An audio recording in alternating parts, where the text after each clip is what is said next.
Good morning, students. This is Rai sir.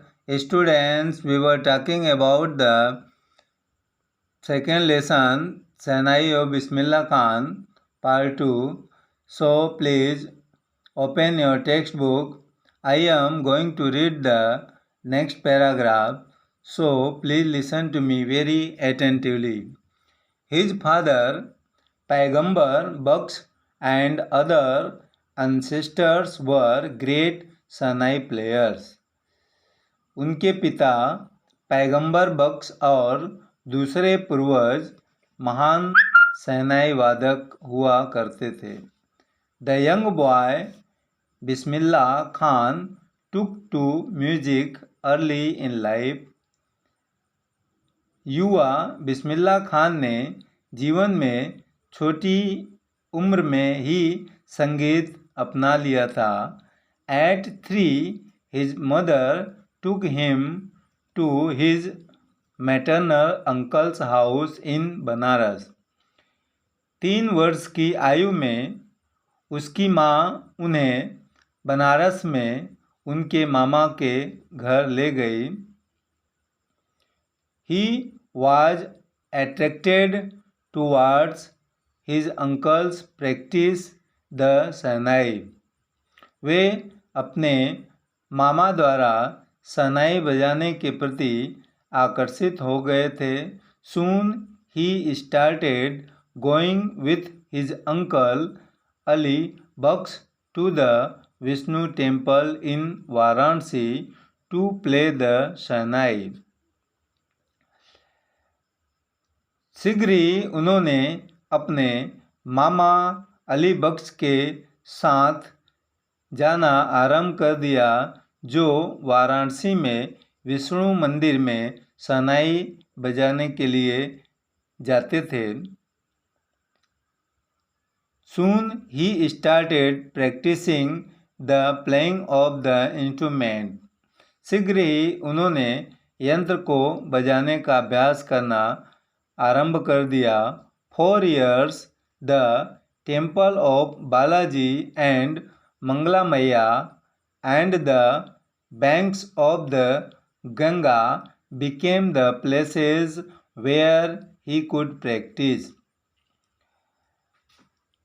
वर्षों तक बालाजी का मंदिर, मंगला मैया और गंगा के किनारे वे स्थान बन गए जहां वे अभ्यास करते थे.